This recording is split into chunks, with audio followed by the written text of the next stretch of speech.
반갑습니다. 5849 가족 여러분. 오늘도 우리 형님, 누님들의 소중한 자산과 행복한 노후를 지켜드리기 위해 아주 중요한 이야기를 들고 왔습니다. 우리가 평생 땀 흘려 일해서 집 한 채 장만하고 자식들 키워냈을 때 부모 마음은 다 똑같죠. 내가 조금 덜 먹고 덜 쓰더라도 내 자식들한테는 번듯한 집 한 채라도 물려주고 싶다. 이 마음이 얼마나 숭고하고 아름다운지 저도 잘 압니다. 하지만 여러분, 마음만 앞서서 덜컥 집을 물려주었다가 나중에 세금 폭탄을 맞거나 심지어 자식과 원수가 되는 안타까운 일들이 우리 주변에 얼마나 많은지 모릅니다. 특히 2026년 들어서 상속세와 증여세 규정이 대폭 개편되면서 아는 사람은 지키고 모르는 사람은 뺏기는 세상이 되었습니다.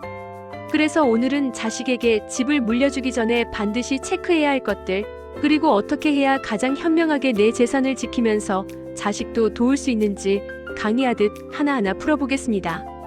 우선 우리가 가장 먼저 확실히 알아야 할 개념이 있습니다.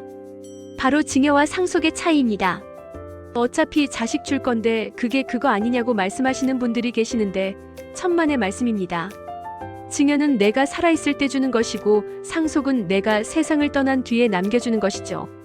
그런데 우리 대한민국 세법은 이 두 가지를 아주 다르게 취급합니다. 특히 2026년 현재 서울이나 수도권에 번듯한 아파트 한 채 가지고 계신 분들이라면 이제 상속세는 남의 나라 이야기가 아닙니다. 예전에는 아주 부자들만 내는 세금인 줄 알았지만 이제는 아파트 한 채만 있어도 상속세 대상이 되는 경우가 허다하거든요. 그래서 많은 분이 고민하십니다.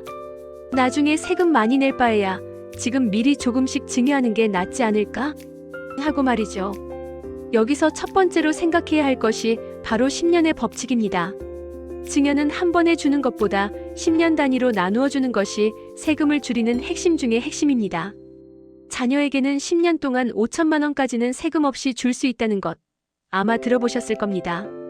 그런데 여기서 중요한 포인트가 있습니다. 2026년부터는 물가 상승률을 반영해서 이 공제 한도를 높여야 한다는 목소리가 커졌고 실제 세법 적용에서 우리가 챙겨야 할 혜택들이 늘어났습니다. 하지만 여전히 10년이라는 기간은 변하지 않습니다. 내가 70세에 집을 통째로 주면 세금이 어마어마하지만 50대부터 조금씩 지분을 나누어 주거나 현금을 나누어 주었다면 세금의 앞자리가 달라집니다. 그래서 증여는 미리미리가 정답입니다.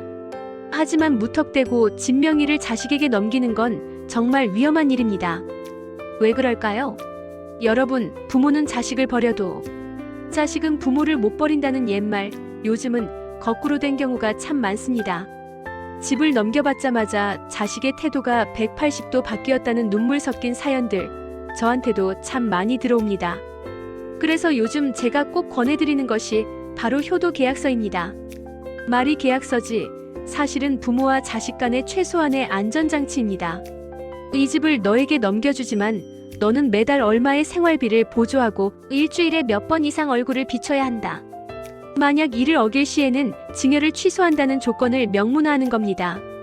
자식 사이에 무슨 계약서냐며 손살에 치시겠지만 법원에서도 이 계약서가 있어야만 나중에 배은망덕한 자식으로부터 재산을 되찾아올 수 있다고 판결하고 있습니다. 사랑할수록 명확하게 하는 것, 그것이 우리 58세대의 지혜입니다. 두 번째로 고민하셔야 할 것은 주택연금과의 비교입니다. 자식에게 집을 물려주는 것이 자식의 인생에 정말 도움이 될까요? 아니면 내가 그 집을 담보로 주택연금을 받아서 내 노후를 스스로 책임지고 자식들에게 손 벌리지 않는 것이 더 큰 선물일까요? 2026년 현재 주택연금 수령액과 혜택이 예전보다 좋아졌습니다. 내가 죽을 때까지 내 집에 살면서 나라에서 따박따박 월급처럼 돈을 받고 나중에 내가 떠난 뒤에 집값이 남으면 자식들이 가져가는 구조죠. 자식 입장에서도 부모님이 경제적으로 독립해서 건강하게 사시는 게 심리적으로나 경제적으로 훨씬 큰 효도일 수 있습니다. 집 한 채 물려주려다가 내 노후가 궁핍해지면 결국 자식들에게 짐이 되는 건 시간 문제니까요. 그 다음으로 꼭 체크해야 할 실무적인 팁은 부채를 활용한 증여입니다. 흔히 부담부 증여라고 하죠. 집에 담보대출이 있거나 전세 보증금이 끼어있는 상태에서 집을 넘겨주는 방식입니다. 이렇게 하면 전체 집값에서 대출금이나 보증금을 뺀 나머지 금액에 대해서만 증여세를 내면 되기 때문에 당장 세금을 줄이는 데는 아주 효과적입니다. 하지만 주의할 점이 있습니다. 넘겨받은 대출금의 원금과 이자는 반드시 자식이 직접 갚아야 합니다. 만약 부모가 대신 갚아준 게 걸리면 국세청에서 무거운 과태료를 물립니다. 또한 부모 입장에서는 대출금만큼 자식에게 채무를 넘긴 것이 양도로 간주하여 양도소득세를 내야 할 수도 있습니다. 득과 실을 꼼꼼히 따져봐야 한다는 뜻입니다. 자, 여러분. 이제 가장 중요한 이야기를 하겠습니다. 만약 지금 당장 집을 물려주기로 마음먹으셨다면 세대 생략 증여도 한번 고민해보세요.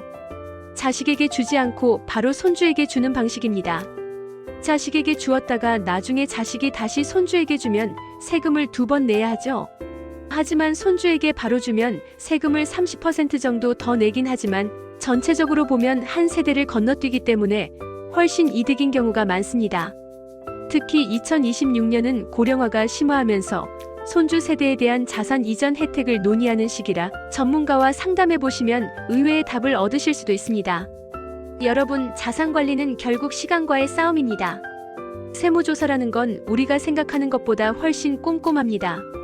자식이 집을 살 때 보태준 돈, 전세금 빌려준 돈, 이런 거 나중에 다 상속세 계산할 때 튀어나옵니다. 국세청은 자식의 통장에 들어온 돈이 어디서 났는지 10년치를 다 들여다볼 수 있거든요. 그래서 설마 알겠어? 라는 아니란 생각이 나중에 자식에게 큰 빚을 남길 수 있다는 걸 꼭 명심하셔야 합니다. 모든 거래는 증빙을 남기시고 차용증을 쓰더라도 적정한 이자를 주고받는 모습을 보여야 합니다. 마지막으로 제가 드리고 싶은 말씀은 이것입니다. 집은 단순한 콘크리트 덩어리가 아니라 우리 가족의 추억이 깃든 곳이고 여러분의 인생 그 자체입니다. 이걸 누구에게 줄지, 언제 줄지를 결정하는 주도권은 온전히 여러분에게 있어야 합니다.